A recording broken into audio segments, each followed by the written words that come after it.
But you better be careful who you vote for. That's all I can say. Well, what difference does it make? The difference?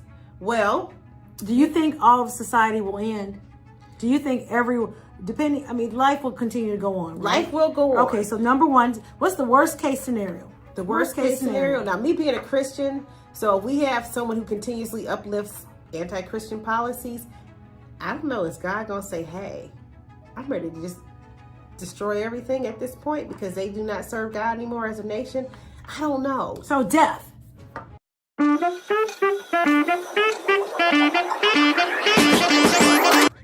Hi, I'm Deon Webster Cox, and welcome to Protect the P. I did change the name of it. Why? Because I wasn't really comfortable with the first name. I had to change it. And this is something I've been telling the girls for a long time. Protect the P. And P goes for, we're all adults here, right? It's an adult over 18. But I've been telling the kids, and they were young, protect your pussy. And that's the name of it. But it's not pussy per se. It is just P-U. Asterisk, yada, yada. That's what it is. So that's the new name of the show. I'm Deon Webster Cox, and this is, again, Wendy Webster Jackson, Dr. Webster Jackson, Dr. Ranakas, and you look really, really good. Thank you so much. Thank you. You helped me out with my makeup and my hair. I appreciate you for that. Thank you. So I'm glad to be here. So as I'm Dr. Webster, Wendy Jackson, all those different names. But the one that really sticks with me is just, the most important is wife and mom.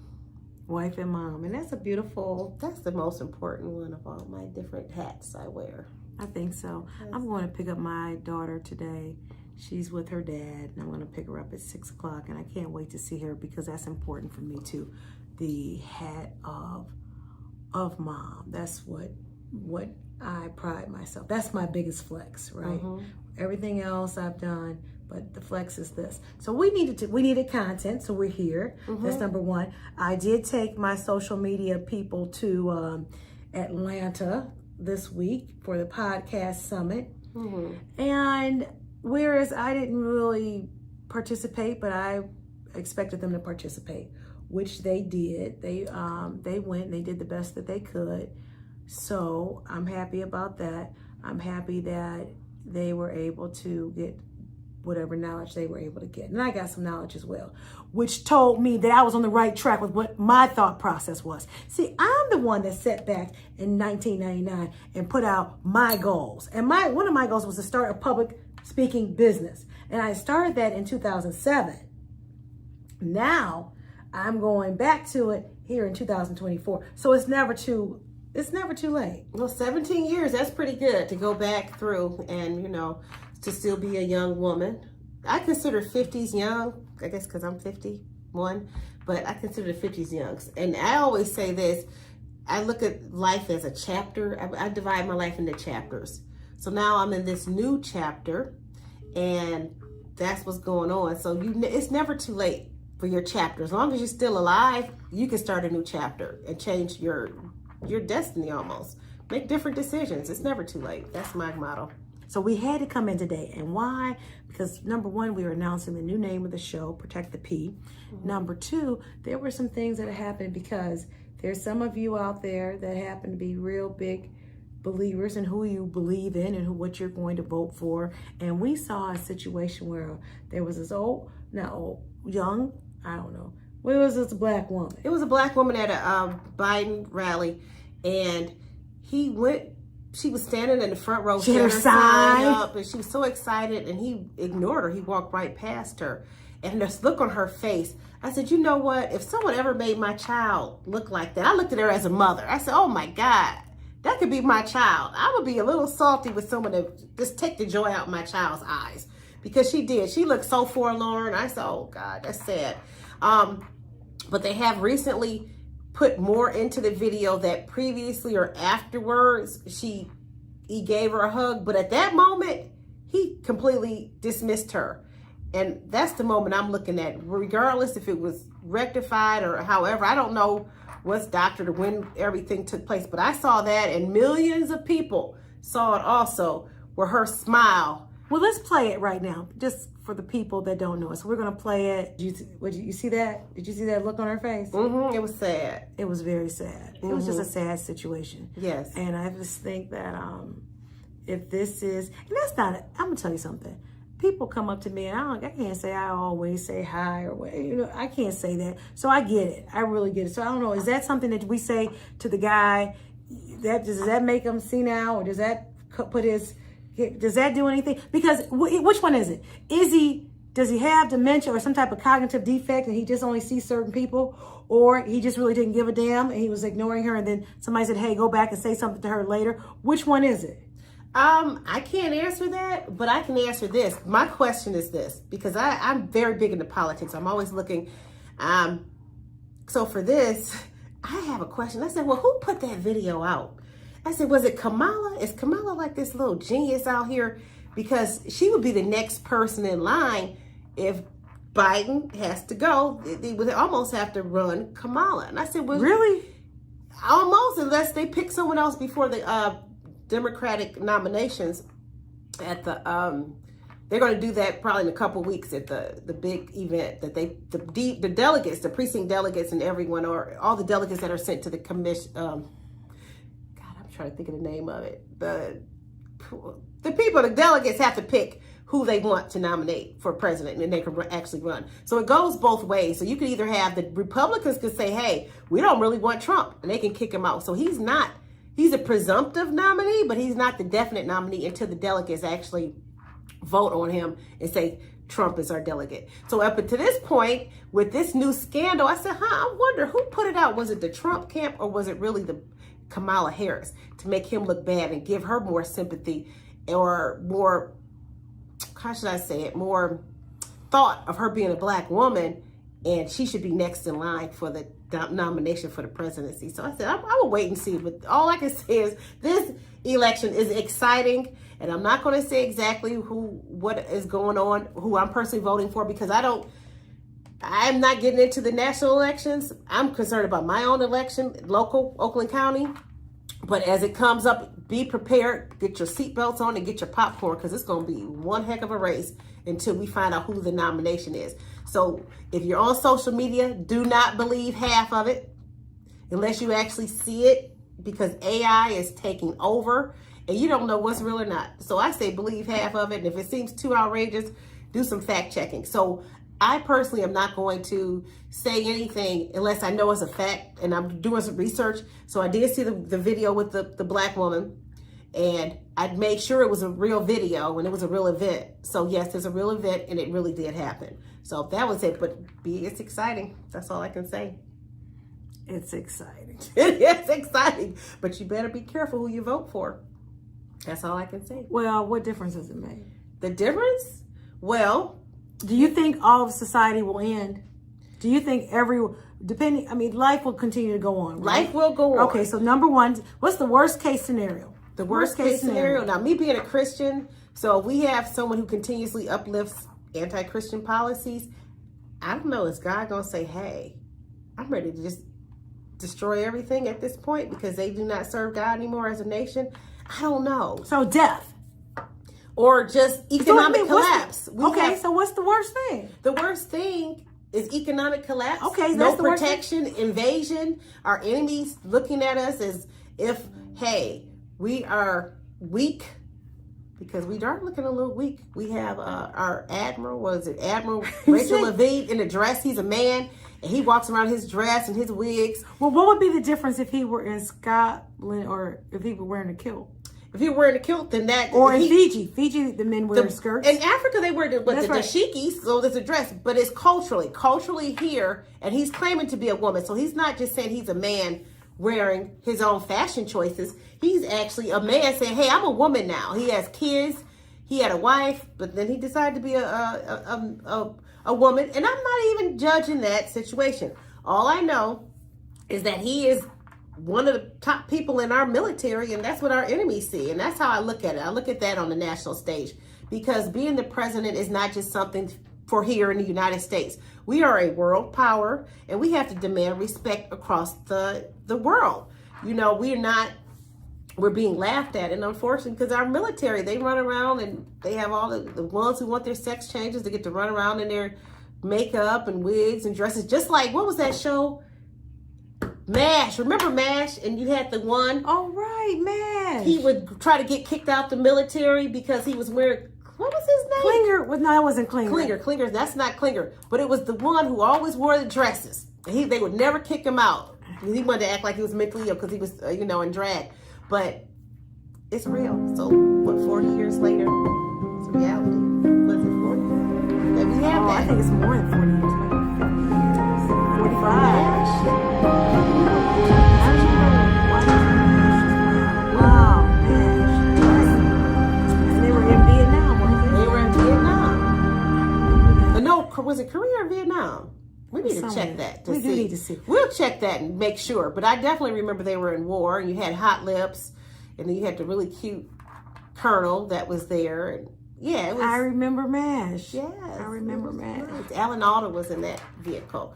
So it's just unfortunate that, hey, we got a lot more of that going on now, so what can you say? But I want to go back to what is the absolute worst, because that's what happens with people. They want to get, it builds anxiety. So if we can already identify what's the very worst and say that's the very worst, then hey, we deal with it, right? Well, we're going to deal with everything. Okay, so what's the very worst? And if the very worst is economic collapse, listen, it'll be, we've almost been prepared for that. That's when we had the Badlands. We've had several shows that prepared you for it. The Hunger Games, they've all prepared. And there was still a hierarchy that was set up in society. So the structure may not look like it looks today, but there was still a structure when everything had been decimated, allegedly. So we've been prepared.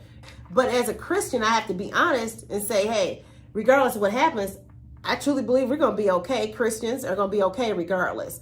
That because I'll be disingenuous to be fearful. I'm not saying this to be fearful. I'm just saying, hey, the elections have consequences.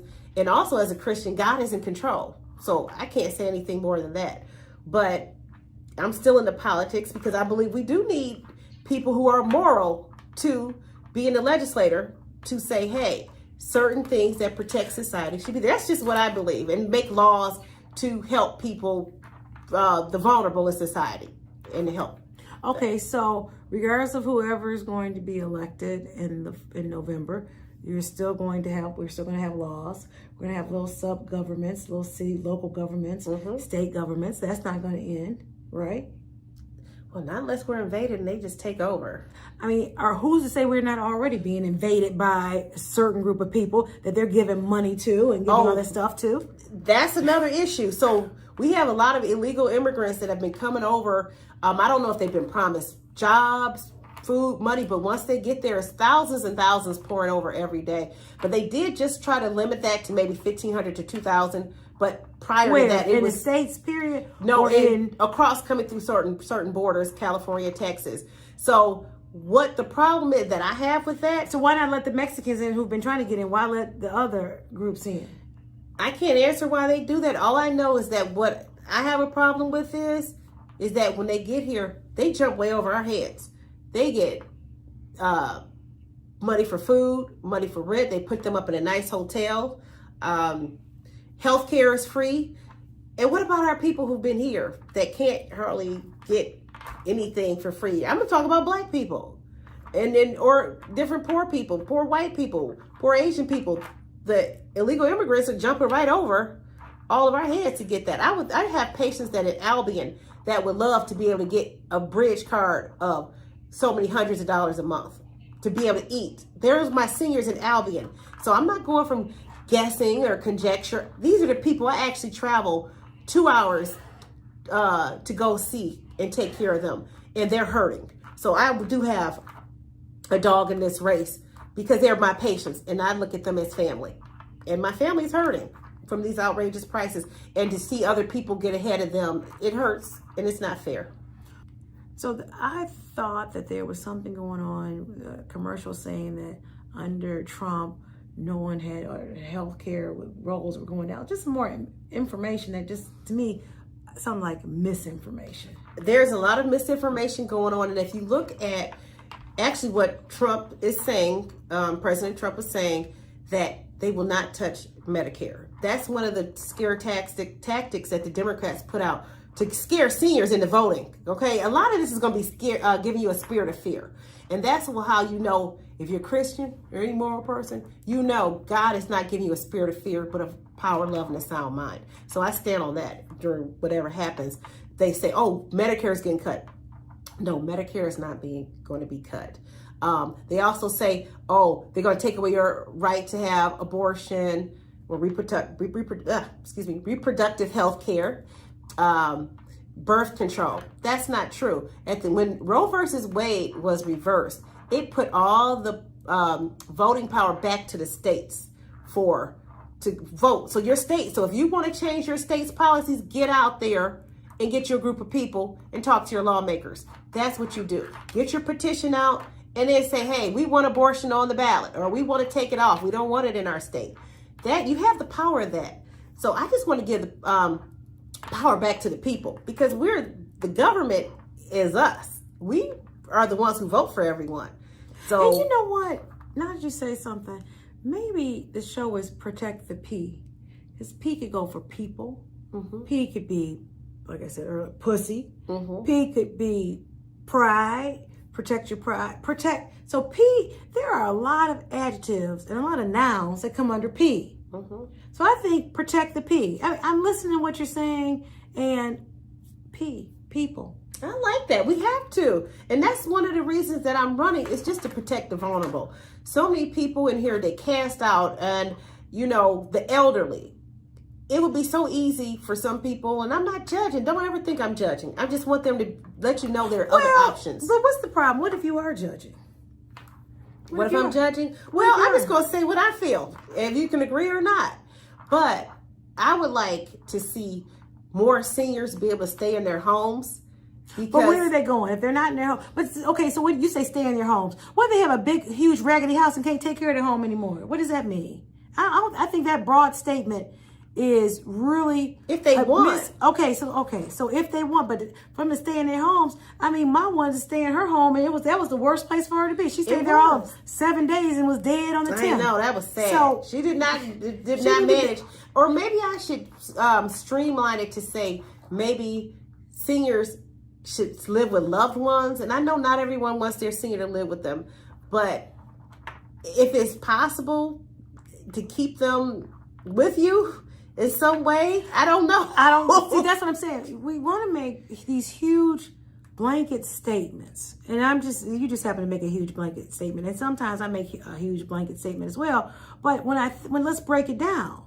Seniors should stay in their home. Well, maybe they shouldn't stay in their home. I mean, I think that's honestly how Ivanka Trump died, in that big ass house. I think she tripped down one of them stairs, marble stairs or something, and broke something and died. But I don't know. But I'm thinking about, so now when we talk about, you say, well, maybe they should stay with their loved ones. You tell me you didn't beat me up all my life, and now you need help, and now you're supposed to come stay with me? I don't think so. Well, every situation is different. Every situation. However, it's different. So I don't necessarily know if that's the case, because there's a reason why they've got senior facilities. I know. There's a reason why they have nursing homes. There's a reason for it. Now, I'm not going to say maybe that is your hell that you didn't do right, and you had to end up in one of those facilities that people aren't so nice. Right? That could be it. Your karma. Right. I mean, I believe in karma. That's, and I like to say this is a funny thing, even though as a Christian, they say, oh, no, it's no karma.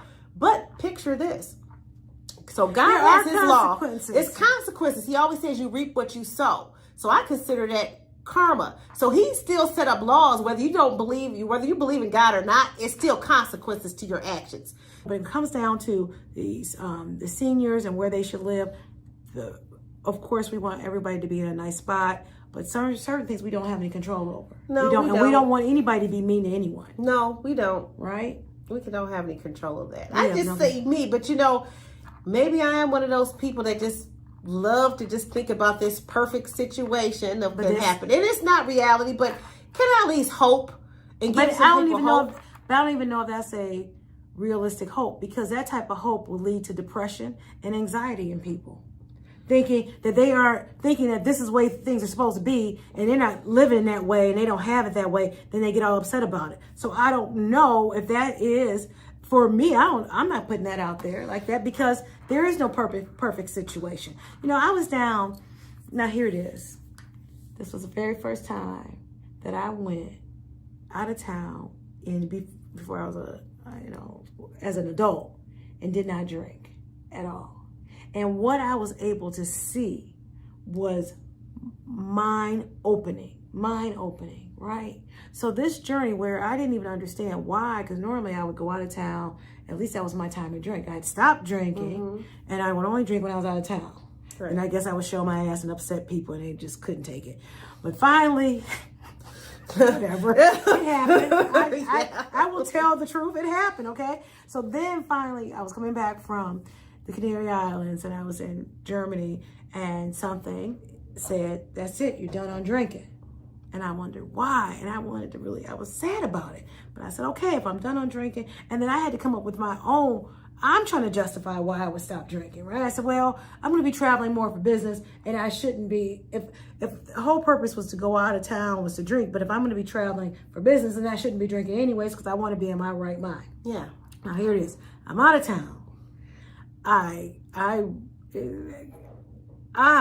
in my room. I'm with one of my people, and she calls me, and I said, okay, I'll come on down. She's there, and she's met a group of people, and I'm just going to change the names for the sake of the innocence. Well, I don't know how innocent they were. Now, she calls me down. She's drinking. That's okay. They're all drinking. You want something to drink? They ask me. No. Come on, you can have something. Now, here was an older woman. Now, she had to be pushing. I'm going to be fair to the lady.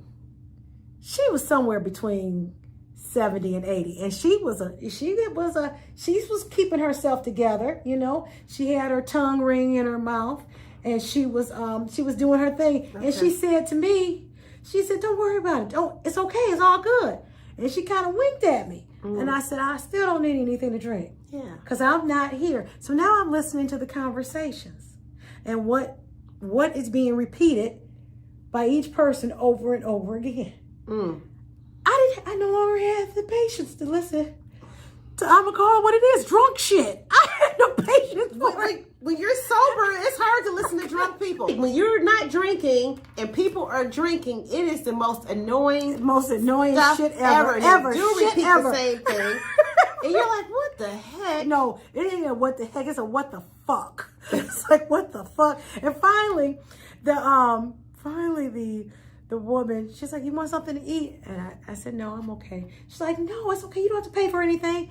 And I thought to myself, I know, I could, if I wanted to, I could pay for all this. I'm good. I've already eaten. I'm good. Right. And then I had to excuse myself because it was time for me to go to bed. And now what did I learn for myself? I learned that, and I think somebody said, don't stay at those Hollywood parties too long. And I don't think this was no Hollywood party. It was in Atlanta. It was at a bar in Atlanta at the hotel. But again, if you stay anywhere too long and there's too much drinking going on, some things are liable to happen. Yeah. Some things are liable to happen. Okay? Now, I've been in situations where some things happen. And I wanted them to happen. And I would not come back, it's me personally, 30 years from now, and say anything but other than what it was. If I remembered, I might not even remember some of that dumb drunk shit I've done. But I've done it. Oh my God. We all have done drunk shit. Okay. Well, the bottom line is we got to protect the pee. You do have to protect the pee. And that's what I tell my daughter. You know, she's so excited she's going to go off to college. She's only 10, so she's already got her idea of where she wants to go to college. But the most thing I tell her is watch out for those parties, because they're going to invite you. And especially if you are trying to protect your pee, they're going to think of you as a target. They're going to get you to try to get down with them. So always keep your drink covered. But she swears she's never going to drink, so that's good. I hope she doesn't. I know. So all the kids swear, we're not going to ever drink. So I knew I was going to drink, though. I knew I was going to drink. As soon as I could drink, I was drinking. Well, my kids say they're not, so that's good. If they're not, protect your drink. Even if it's water, don't let anyone get near it, because you're a target. People, for some reason, if you're trying to be a virtuous person, they want to bring you down. So that's the one thing. And I like to talk to young girls. That's my one passion. I mean, the elderly, I do want them to be safe. I want them to be healthy and happy as they can be. But my one passion is the young girls, to show, hey, regardless of where you started, you don't have to finish where you started. That's true. So, hey, regardless of what's happened, you can get through it. As long as you're alive, you can make changes in your life. I'm a witness. People who know me know. When I was younger, it's a whole different life than I have now. So, I know. But you know what? That becomes the issue. Do we? Because nobody told us to go out and do the damn shit that we did. Now we are Generation Xers, so we were X. Okay. Yeah, we're X. Okay. We're X, where you don't remember having our suitcase book bags and having to No, catch we the had bus to at catch the 5 bus and walk from school and do all that, and we would Had come keys in home. the house. Yeah, we That didn't was have us. all this stuff. They are here. not making that up. No, it's the truth. And I said, well, we didn't have water bottles. How did we drink water? We didn't drink water, and we all were okay. And not everybody had peanut allergies. What was that? There was no peanut allergies. And they didn't hover around us. We basically almost raised ourselves. We're like feral. But it gave us the opportunity to not be fearful. We went out and took chances. We had to catch the bus. Take the bus, you know. I mean, when I was young, I would be traveling all over the place. I would get a bus ticket. I would go from the west side to the east side. The bus, I would take the Dexter bus down to Jefferson and take the Jefferson bus by myself. Now, I might have been 13, 14 and go to see my aunt Johnny on Jefferson and Connor from Livernois to 6 Mile. It's off of Tennessee. Up on Tennessee, but it was off of Connor. So I did that as a young girl. I wasn't afraid to do it. You know, and I would get on planes by myself once I was older, you know, and traveling for externships when I was in school. And it was no thought to me. And I teach my kids to be fearless. But these helicopter parents they have now, they're growing up teaching some kids to be very anxious, and they're going to get what they want. Kids that never leave the house. I never want my kids to live with me forever. And I didn't make it that comfortable. I mean, I take care of you, I feed you, clothe you. But do I make it where you just want to live here with me forever? Absolutely not. Get out, go to college, and make your own way in life. So that's just me. So call me heartless, mean, but I'm going to do what I have to do. And Brittany is out here. She's actually doing well. She's got her master's degree. Yeah, she is out here. She does. She's got her master's degree. And that was my kid when I was 16. Yeah. Had her. And we had to grow up. You know, hey, I had to learn to grow up too. Well, so that's my first string kid. So, so she's 35. But she's out here doing it herself. She doesn't borrow money from me. She's out here making it happen. So I'm proud of her. So she's somebody that the younger ones can look up to. And also Keelana, you know, she's my stepdaughter, but I consider her my daughter. That's my daughter, you know. I've had her since she's been 5. She's lived with us. And well, not 5, but you know, I've been in her life since she's been 5 years old. So she's out flying the friendly skies as a Frontier flight attendant. So I can't complain. And Kalisha, she's a teacher. She's got her master's degree. So she got a raise. That's another one of my daughters, you know. I may not have put them out my pee, but they still are mine. And that's who I look at it like that. So that's just what I have to say. So I don't know what else. Well, I think that we've covered a multitude of topics today. Number one, we talked about the situation. Well, first of all, I announced the name change. So the name change is Protect the P. And I think just organically, P can mean people, places, pussy. It can be a lot of things. But the bottom line is protected. And that's what it's about. So that's number one, the name change of the show. Mm-hmm. Number two, we've talked about the Black woman and with Biden and what's going on and how people feel about Biden and Trump. So we talked about that, the kind of the politics of it. And then we talked about me and my soberness and where I am on that. And then finally we talked about these kids and well, they're not children, they're young adults and adults, right? Living their lives. So I think today was a very fruitful day. And this was something as of yesterday when we were driving back from Alger, Michigan, picking the kids up from scout camp. Picking them up and I said, let's do the show. Come on, let's do it. And then we got ourselves together. We got our hair together and our makeup together. You look really good. Thank you. So do you. I know, right? So I feel good about it. We made it happen, and we made it happen with on a shoestring budget today. Shoestring, yes, Lord. Didn't we?